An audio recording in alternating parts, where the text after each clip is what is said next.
It's a historic day in the country. Today what we are releasing is a draft.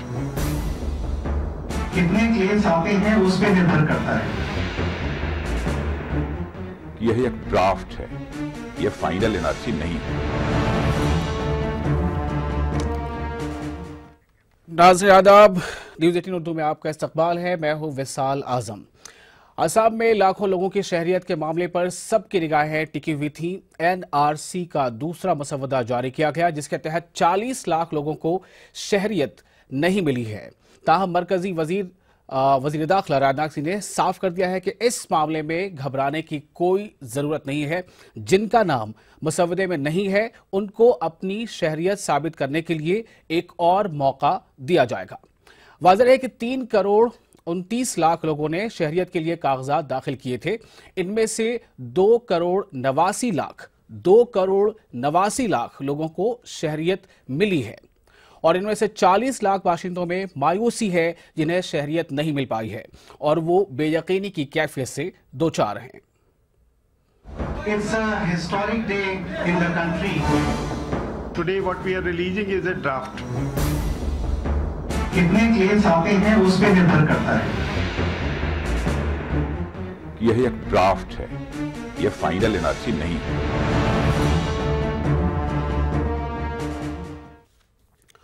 तो असम में national register of citizens यानी NCR का दूसरा मसवदा जारी कर दिया गया है। इसके मुताबिक 40 लाख लोगों को शहरियत नहीं मिल पाई है, यानी कि ये अब बेयकीनी की कैफियत से दो चार हैं और इनमें से ज्यादातर ऐसे लोग हैं जो बांग्ला जुबान यानी बांग्ला भाषा बोलते हैं, जबकि 2 करोड़ 89 लाख 83 हजार लोगों को हिंदुस्तानी शहरियत मिली है।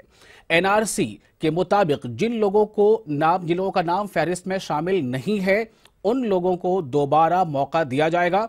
ऐसे लोगों को घबराने की जरूरत नहीं है, ऐसा कहा गया है। रजिस्ट्रार साहब ने भी कहा है और जो वजीर दाखिला है उन्होंने भी कहा है। दरअसल तकरीबन 3 करोड़ 30 लाख लोगों ने शहरियत के लिए दरख्वास्त दाखिल की थी, लेकिन इनके दरख्वास्तों को निगरानी के बाद, उसकी स्क्रूटनी के बाद जो अभी ड्राफ्ट तैयार किया गया है और जो उसके बाद ऐलान किया गया है उसके मुताबिक 40 लाख लोग ऐसे हैं जिन्हें फिर से एक बार मौका दिया जाएगा कि वो कागजात और दस्तावेज के जरिए से इस बात को साबित करें कि वो हिंदुस्तानी शहरी हैं।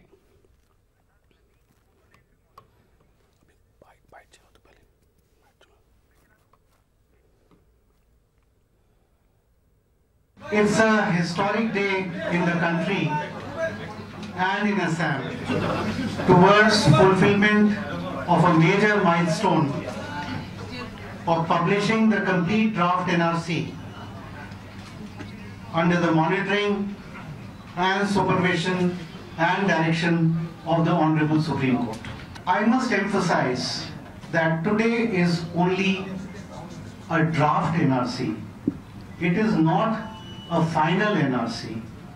I must re-emphasize this because there will be a process of claims and objections beginning 30th of August, whereby adequate, ample opportunity will be given to each and every person who wishes to file a claim or objection in respect of inclusions in the draft NRC. The numbers are 2 crore 89 lakhs 83,677 out of total applicants 3 crore 29 lakhs 91,384। हमारे साथ अली अनवर साहब जुड़ चुके हैं जो इस मामले पर खास तौर से काफी गहरी नजर रखते हैं। कई बार ये संसद में यानी पार्लियामेंट में अपनी नुमाइंदगी कर चुके हैं। साथ ही हमारे साथ नदीम साहब जुड़े हैं फोन पर, जो एक फैक्ट फाइंडिंग टीम गई थी उसके एक मेंबर भी थे और साथ ही जमात इस्लामी से इनका काफी गहरा ताल्लुक है। फोन पर हमारे साथ जुड़े रहेंगे। और प्रबोध स्वामी हैं हमारे साथ गुवाहाटी से, जो बीजेपी के रिप्रेजेंटेटिव के तौर पर हमारे साथ जुड़े रहेंगे। आप तीनों का इस्तकबाल है, वेलकम है। लेकिन पहले आप तीनों को मैं चाहता हूं कि हमारे नाज़रीन भी और आप भी सुने कि वजीर दाखिला यानी होम मिनिस्टर राजनाथ सिंह ने इस बारे में क्या कहा है। एनआरसी की ड्राफ्ट लिस्ट का पब्लिकेशन हुआ है। मैं इस बात को इम्फेसिस के साथ कहना चाहता हूं कि यह एक ड्राफ्ट है, यह फाइनल एनआरसी नहीं है। हर किसी को क्लेम एवं ऑब्जेक्शन देने का पर्याप्त अवसर दिया जाएगा। कानून में इसका प्रोविजन है और हर किसी को सुनवाई का पूरा मौका मिलेगा। पूरा मौका दिया जाएगा उन लोगों को जिनके नाम उन 40 लाख लोगों की लिस्ट में है। और लेकिन सवाल अब ये पैदा होता है कि आखिर इनके नाम इन 40 लाख लोगों के लिस्ट में आए कैसे? क्या इससे पहले इन्हें मौका नहीं मिला? सबसे पहले हम नदीम साहब से जुड़े सवाल करेंगे। नदीम साहब, आप वहां से होकर लौटे हैं, मुझे ये बताइए कि कहीं तो बात ये जा रही है कि किसी को डरने की जरूरत नहीं है, पूरा मौका दिया जाएगा, लेकिन जमीनी हकीकत वहां आपने क्या देखा था? कि आप एक तरफ ये कहते हैं कि किसी को डरने की जरूरत नहीं है और 100 प्लाटून जो है वो सिर्फ बराक वैली के 3 डिस्ट्रिक्ट में लगाई जाती हैं। धारा 144 आप लगा देते हैं। उसके साथ साथ आज जो आसाम की पुलिस के डायरेक्टर जनरल हैं वो ये कहते हैं कि जो भी लोग रिपोर्टिंग कर रहे हैं हम उनके खिलाफ कार्रवाई करेंगे। न्यूज क्लिक और आउटलुक के खिलाफ जो है वो हम कार्रवाई करेंगे। तो भय का माहौल कौन बना रहा है, पहले तो ये देखने की बात है जी। अगर भय का माहौल नहीं है या लोगों को दबाया नहीं जा रहा तो इतनी तादाद में, जबकि एनआरसी को लेकर 2011 से लेकर 2018 तक कोई ऐसा मामला नहीं हुआ कि जिसमें दंगे हुए हों, हंगामा हुआ हो, कोई मामला भी रिपोर्ट नहीं हुआ। उसके बावजूद इतनी तादाद में पुलिस का और सेंट्रल रिजर्व फोर्सेस का फ्लैग मार्च होना, बाकी चीजें होना, ये तो यही साबित करता है कि जो है वो लोगों को जबरदस्ती डराया जा रहा है। एक बात, सिक्योरिटी अफवाज की भी तैनाती वहां की गई है। अब सवाल ये पैदा हो रहा है कि एक बार जल्दी से बता दी, दूसरे मेहमानों के पास भी जाना है, आप हमारे साथ बने रहेंगे उसके बाद भी। एक सवाल नदीम भाई कि कौन से ऐसे कागजात रहे होंगे जिनको अब वो दिखाएंगे तो 40 लाख की लिस्ट से उनका नाम हट जाएगा? जाहिर है कि इससे पहले जो ड्राफ्ट आया था उसके बाद भी ये प्रोसेस हुआ होगा, उन्होंने कागजात दिखाए होंगे। पहली बात तो ये है कि जब ये फाइनल ड्राफ्ट नहीं है तो इसको क्या समझा जाए, इसकी बुनियाद और इसकी बेसिस क्या है? और जब ये कहा जा रहा है कि दोबारा से उनको टाइम दिया जाएगा, दोबारा से उनको कहा जाएगा, तो जब दोबारा से उनको टाइम दिया जाएगा, मौका दिया जाएगा, तो पहली बार मौका क्यों नहीं दिया गया? मैं खुद एनआरसी के ऑफिस में गया था, उनके एडिशनल कोऑर्डिनेटर मिस्टर कलीटा से हमारी बात हुई थी। हमने यही कहा था कि जब आपकी नोटिसेस लोगों तक नहीं पहुंच रही हैं, आप कम्युनिकेट नहीं कर पा रहे हैं, तो लोग आपसे कैसे राब्ता कायम करेंगे? उन्होंने कहा कि नोटिसेस हमने जो है वो ऑनलाइन डाल दी हैं। उसके अलावा on the record 2 former chief minister ने हमसे बातों में ये कहा है, हमारी रिपोर्ट में भी है, कि एनआरसी के कुछ ऑफिसर्स बायस्ड हैं। बायस इस बुनियाद पर हैं कि आपको मालूम होगा कि सब बड़ी तादाद में जब हम लोग ये कह रहे थे कि जिस तरह से लैप्सेस हैं और जिस तरह से ये पूरा प्रोसेस ढीली ढाली प्रक्रिया के साथ चल रहा है, ऑफिसर बायस्ड है, तो कम से कम 35 से 40 लाख, हमने पिछले हफ्ते बात आशंका जताई थी कि 35 से 40 लाख लोग जो है वो इसका शिकार बनेंगे कि इनके नाम नहीं होंगे। तो एनआरसी के लोगों ने और दूसरे लोगों ने इस पे आपत्ति जताई कि अभी तक तो लिस्ट नहीं आई, आप नंबर कैसे कैलकुलेट कर सकते हैं? आज लिस्ट आ गई और जो हमारी आशंका थी, जो हमारे डाउट्स थे,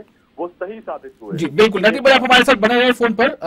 प्रणब स्वामी हमारे साथ हैं, प्रमोद स्वामी जी बीजेपी से जुड़े हैं, हमारे साथ गुवाहाटी से हैं। प्रमोद जी, मेरा सीधा सवाल आपसे ये है कि एक तरफ आप ये देख रहे हैं कि जो रजिस्ट्रार जनरल ऑफ इंडिया है वो पीसी में क्या कह रहे हैं, जो होम मिनिस्टर राजनाथ सिंह जी वो पीसी में क्या कह रहे हैं, लेकिन जो ग्राउंड रियलिटी है, जो अभी नदीम साहब बता रहे थे, क्या आप भी कुछ ऐसा महसूस करते हैं? प्रमोद जी। साहब ने 2-3 बातें कही, उसके पहले उनका जवाब देने के पहले मैं कहना चाहूंगा कि एनआरसी का एक ऐतिहासिक दस्तावेज जो है ये आज ये प्रकाश में आया है, जो फाइनल ड्राफ्ट जो है, ठीक है। और ये आज बहुत दिनों से आसाम में एक आंदोलन चला था विदेशी भगाओ के नाम पे, आपको पता है, और 1985 में ये समझौता हुआ था। हाँ। लेकिन समझौता होने के बाद में क्योंकि शिनाख्त की कोई प्रक्रिया नहीं थी, तो अब हम कैसे किसी को विदेशी बताएं? तो ये एक ऐतिहासिक दस्तावेज तैयार किया गया है जिसमें दिन रात 55,000 सरकारी कर्मचारियों ने काम कर करके दिन रात कड़ी मेहनत कर करके सुप्रीम कोर्ट के दिशा निर्देश में राज्य सरकार और केंद्र सरकार ने मदद कर करके इस ऐतिहासिक दस्तावेज को बनाया है। अब नदीम साहब कह रहे थे कि पुलिस और आर्मी लगाई गई है। हाँ। तो एहतियात के तौर पे पुलिस और आर्मी लगाना कोई गलत नहीं है। ये इसलिए किसी को डराने और भय दिखाने के लिए नहीं लगाई गई है, बल्कि इसलिए लगाई गई है कि कहीं कोई दंगा फसाद हो तो उस पे कंट्रोल किया जाए। लेकिन दंगा फसाद क्यों हो? सवाल ये है कि दंगा फसाद क्यों हो, ऐसा सोचा ही क्यों गया? आप हम या कोई भी एक सामान्य नागरिक शहरी वो अचानक ये कैसे सोच लेगा कि दंगा फसाद हो जाएगा? कुछ तो बात है। आप आज अगर आप सोचे तो देश में माने थानों की और न्यायालय की कोई जरूरत ही नहीं रहेगी। आज थाने या पुलिस व्यवस्था या न्यायालय क्यों है कि जहां कोई अपराध होता है उसको रोकने के लिए पुलिस की व्यवस्था की गई है। आज जब 40 लाख जब बांग्लादेशियों के नाम अगर इस लिस्ट में अगर फाइनल लिस्ट नहीं है। जी बोलिए, मैं सुन रहा हूं। हेलो जी सुन रहा हूं, बोलिए। तो आज आशंका इसलिए व्यक्त की गई है कि ये एहतियात के तौर पर ये कदम उठाया गया है। एहतियात के तौर पे ये कदम उठाना कोई गलत नहीं है। आप कह रहे हैं, आपकी जुबान पर अभी लफ्ज आया कि 40 लाख कोशिश कर रहे हैं, लेकिन रजिस्ट्रार जनरल ऑफ इंडिया से जब सवाल किया पत्रकारों ने तो उन्होंने कहा कि मैं किसी को अभी इंडियन या बांग्लादेशी नहीं कह रहा हूं, सिर्फ ये कह रहा हूं कि कुछ दस्तावेज की कुछ डॉक्यूमेंट की कमी है जो आगे प्रोसेस में पूरा होगा। हम आप हमारे साथ बने रहे। अली अनवर हमारे साथ जुड़ चुके हैं। अली अनवर साहब, आपने भी हालात को देखा, सुना, समझा होगा। पहला रिएक्शन आपका क्या है? एक तरफ इसको हिस्टोरिकल माना जा रहा है। हिस्टोरिकल हम कैसे मान लें जब ये कंप्लीट ही नहीं है अपने आप में, और अगर ये कंप्लीट है तो फिर क्यों नहीं बताया जा रहा कि कंप्लीट है? अली अनवर साहब देखिए, इस मामले में इसको हिस्टोरिकल कह सकते हैं कि देश के अंदर एनआरसी हो या दूसरी संवैधानिक जो संस्थाएं हैं वो हो जी, उनको उनमें जिस तरह से उसका बेजा इस्तेमाल जी हो रहा है। आपने देखा इलेक्शन कमीशन, आप CID, IT department, CBI, supreme court के 4 जजेज मीडिया के सामने ऐतिहासिक घटना वो भी थी आ करके किस तरह की बातें उन्होंने की। तो ये पूरा देश समझ गया है कि सरकार जो अपना पिछले 14 के चुनाव में जो वादे किए उसमें से एक भी नहीं पूरा कर रही है और लोगों में एक बेचैनी है। तो इसको डाइवर्ट करने के लिए तरह तरह का एजेंडा, ये फितना, ये फसाद जगह जगह राज्यों में और पूरे देश में ये पैदा कर रहे हैं। लेकिन और वहां तो बिल्कुल कह रहे हैं कि ये आंदोलन या ये तहरीक बहुत पहले से चल रही थी कि जो अगर गैर मुल्की हमारे हुदूद में आ गए हैं तो उनको उनकी शनाख्त हो और ये क्लियर हो कि कौन गैर मुल्की है कौन नहीं है। ये बीजेपी के लोगों का एजेंडा है, ये सही कह रहे हैं वो कि पहले से चल रही है। लेकिन इतना इस तरह से वायलेंट होकर के और सत्ता का दुरुपयोग जिस तरह से इस बार ये लोग कर रहे हैं सत्ता में आने के बाद, मदांध हो गए हैं। इनके लिए कोई कानून नहीं, संविधान नहीं, नियम नहीं।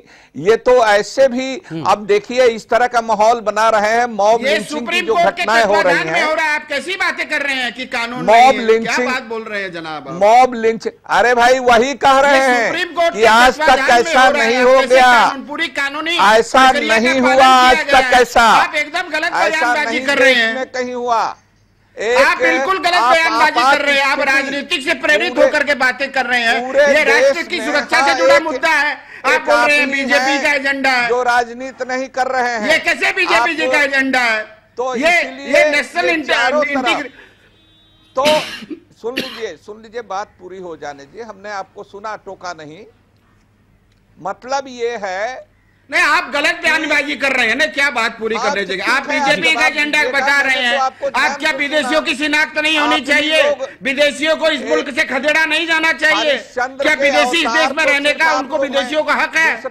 ऐसी बातें कर रहे हैं आप जनाब। सारी पार्टियां गलत बोल रही हैं, आप एनार्की पैदा कर रहे हैं, आप पूरे देश को भयभीत और आतंकित कर रहे हैं। अजी ये समझौता हमने नहीं किया, 1985 में राजीव गांधी ने किया था। आप कैसी बातें कर रहे हैं जनाब? आपको किसी बात की जानकारी नहीं है। आप जानकारी के अभाव में गलत बयानबाजी कर रहे हैं। आपका एजेंडा जनाब हमेशा से यही रहा है, आपकी पार्टी का। ये बीजेपी का एजेंडा है, ये राष्ट्र की सुरक्षा से जुड़ा मुद्दा है। आप बोलते हैं बीजेपी का एजेंडा है। आप जान लीजिए, आपको आप होमवर्क करके आइए, आपका होमवर्क बड़ा कच्चा है। आपका होमवर्क कच्चा है, आपको किसी बात की जानकारी नहीं है। आपको आप जानकारी के अभाव में पूर्वाकर्षित होकर के आरोप लगा रहे हैं। वापसी लेकर के आते हैं। प्रमोद साहब आप और अली अनवर साहब, थोड़ी देर रोकना चाहूंगा आपको। नदीम हमारे साथ जुड़े हैं, मैं उम्मीद करता हूं। नदीम आपसे हमारा सवाल ये है, एक तरफ तो ये बातें हो रही हैं कि जो गैर मुल्की हैं वो सरहद में आ गए हैं, तो उनके बारे में आखिर क्या प्रोसेस किया जाए। प्रमोद साहब थोड़ा रुकिएगा। नदीम, सवाल आपसे ये है कि अगर इस प्रोसेस में कहीं खामी नजर आती है तो वो मुझे ये बताइए कि दिक्कतें क्या हैं, क्यों आखिर दस्तावेजी तौर पे ये लोग। एक तो आपने बताया कि जो नोटिसेस थे वो ऑनलाइन डाली गई, हो सकता है कि देही इलाकों तक में ऑनलाइन से लोग उतना जुड़ नहीं पाए, समझ नहीं पाए करना क्या है, और एक डेडलाइन सामने आ गई, अभी ये क्लियर हो गया। नदीम, इसी पे आ रहा हूँ। आप हमारे जो बीजेपी के दोस्त हैं वो ये बता रहे हैं कि ये ऐतिहासिक है, लेकिन जब जो है वो राजनाथ सिंह का बयान देखा जाए, गृह मंत्री का, या एनआरसी का खुद का स्टेटमेंट देखा जाए कि ये फाइनल ड्राफ्ट नहीं है, तो ऐतिहासिक नहीं हो सकता, पहली बात। दूसरी बात ये कि जिन लोगों के पास सारे डॉक्यूमेंट होते हुए उनके साथ उनको नोटिसेज नहीं मिले, उनको पूरा मौका नहीं दिया गया, तो ये इतिहास का क्रूर दिन है उनके लिए। दूसरी बात जो मैं आता हूँ, बात बिल्कुल ठीक है कि एनआरसी एक हाई इंस्टीट्यूशन है, और आसाम में जिस तरह से लगातार विदेशियों को लेकर माहौल गर्म किया जा रहा था, सांप्रदायिक सौहार्द को बिगाड़ा जा रहा था, उसके देखते हुए एनआरसी ही आसाम की समस्याओं का एक इलाज था। और एनआरसी की एज ए इंस्टीट्यूशन हम लोग सब लोग रिस्पेक्ट कर रहे थे। हर आसामी ने ये बात कही थी कि एनआरसी को जरूर होना चाहिए। खुले दिल से लोगों ने स्वागत किया। 3 करोड़ से अधिक लोगों ने अगर एनआरसी में अपने दस्तावेज जमा किए हैं, तो इसका मतलब कि एनआरसी का सभी वर्ग, सभी संप्रदाय ने स्वागत किया। अब आते हैं कि एनआरसी की जो इंस्टीट्यूशन की प्रोसीजर लैप्सेस हैं, जो उनकी खामियां हैं। एक महिला जिसका ग्रैंडफादर उस इलाके का सबसे बड़ा स्वतंत्रता सेनानी होता है, उसको एनआरसी की लिस्ट आउट कर दिया जाता है। एक परिवार जिसका जो है फादर जो है वो आसाम की असेंबली का डिप्टी स्पीकर होता है, उसको उस लिस्ट से बाहर कर दिया जाता है। एक वो परिवार जो लगातार 60 साल तक जो है वो नौकरी करता है आसाम सरकार की, 60 साल की उम्र होने तक, और 5 साल तक पेंशन लेता रहता है, उसको एनआरसी की लिस्ट से बाहर कर दिया जाता है। तमाम इस तरह की खामियां किसी भी ऐतिहासिक दस्तावेज में नहीं हो सकती हैं, और ये इतिहास के साथ अन्याय है। अन्याय उन लोगों के साथ है जिनके पास सारे पेपर थे। जहां तक ये बात करी गई है, आप एक कॉमन सेंस की बात करें। जब ये बात मानी जाती है कि असम अकॉर्ड के अंदर इन लोगों को आना चाहिए, असम अकॉर्ड के हिसाब से मामला करना चाहिए। असम अकॉर्ड में क्या था कि 24 मार्च 1971 के पहले जितने भी लोग आसाम में आए हुए हैं उनको देश का नागरिक माना जाएगा। जो आदमी 60 साल की उम्र तक नौकरी कर रहा है, 30 साल का उसका सर्विस रिकॉर्ड है, 5 साल से वो पेंशन ले रहा है, 40 साल से उसका रिकॉर्ड और उसका लिस्ट में नाम नहीं है, तो इतनी खामियों के बावजूद हमको एनआरसी से कोई समस्या नहीं है, एनआरसी एज ए इंस्टीट्यूशन। लेकिन जब हम ये कहते हैं कि फासिज्म आ गया है, तो फासिज्म का ये कैरेक्टर होता है कि इंस्टीट्यूशन अपने माने खोने लगते हैं। NRC as a institution supreme respect जी, ठीक है। नदीम मैं इसका जवाब लेता हूं जरा प्रमोद स्वामी साहब से। प्रमोद साहब देखिए, कुछ चीजों को इन्होंने हाईलाइट किया है, और नदीम चूंकि वहां गए थे, कई लोगों से मिले, उन्होंने बताया कि जिनके पिता स्वतंत्रता सेनानी रह चुके, उस परिवार को जो है एनआरसी में जगह नहीं मिली, वो 40 लाख वाली कैटेगरी में चले गए। तो हो सकता है कि ग्राउंड रियलिटी पे कुछ दिक्कतें हुई हों, क्या आपने भी इसे महसूस किया है कि नहीं किया? देखिए, मैंने आपको पहले ही कहा कि 55,000 कर्मचारियों ने दिन रात मेहनत कर करके एनआरसी का ये जो फाइनल ड्राफ्ट मैं फाइनल ये फाइनल ये नहीं बोल रहा, फाइनल ड्राफ्ट बोल रहा हूँ। फाइनल ड्राफ्ट प्रकाशित किया है। अब इसके पहले जो जनाब बोल रहे थे, हो सकता है इसमें किसी का नाम छूट गया हो, तो उनको अवसर है इस बात का कि वो दस्तावेजों के साथ में अपनी बात को, अगर प्रकृत भारतीय नागरिक है तो दस्तावेजों के साथ में अपनी बात को रख सकते हैं, और जिनका नाम छूट गया है उनका नाम उसमें शामिल किया जाएगा। प्रमोद जी, मैं आपसे ये पूछ रहा हूँ, प्रमोद जी मैं आपसे ये पूछ रहा हूँ, अभी जो नदीम कह रहे थे, उन्होंने कहा कि एनआरसी का लोगों ने वहां पर इस्तकबाल किया, स्वागत किया है। मैं आपसे ये पूछ रहा हूँ कि क्या आपकी जानकारी में ऐसा कोई केस आया या नहीं आया? क्योंकि भाई आप वहां रह रहे हैं, आप भी चीजों को देख समझ रहे होंगे। क्या आपको लग रहा है कि सारी चीजें जो है मतलब ठीक ठाक? जैसे अभी जैसे नहीं मैं बता रहा हूँ, जैसे मेरे बड़े भाई साहब जो है, उनकी धर्मपत्नी जो है वो कलकत्ता से आती है, तो वो भी कुछ दस्तावेज नहीं दे पाई, तो उनका भी नाम नहीं है। लेकिन ये इतना बड़ा यदि एक ऐतिहासिक दस्तावेज अगर तैयार हुआ है, तो उसमें छोटी मोटी खामियां रह सकती है, मैं इस बात से इनकार नहीं कर रहा, लेकिन उसके लिए आपको समय दिया गया है कि आप अगर किसी का नाम छूट गया है, तो वो दस्तावेजों के साथ में जब अपनी बात रखेंगे तो उनका नाम शामिल किया जाएगा। लेकिन सवाल ये हो रहा है कि कोई एनार्की बोल रहा है, कोई क्या बोल रहा है, तो मैं इस बात से ये कहना चाहूंगा कि कोई एनार्की नहीं है, ये विदेशी समस्या के समाधान के लिए एक बहुत ही अच्छा प्रयास किया गया है कि जब तक आपको पता नहीं चलेगा कि विदेशी कौन है, तो जैसे जो आसाम एकॉर्ड हुआ था उसमें 3 बातें थी, डिटेक्ट, डिलीट एंड डिपोर्ट। मैंने पहले शिनाख्त होगी, फिर उनके नाम वोटर लिस्ट से काटे जाएंगे, फिर उनको बांग्लादेश भेजा जाएगा।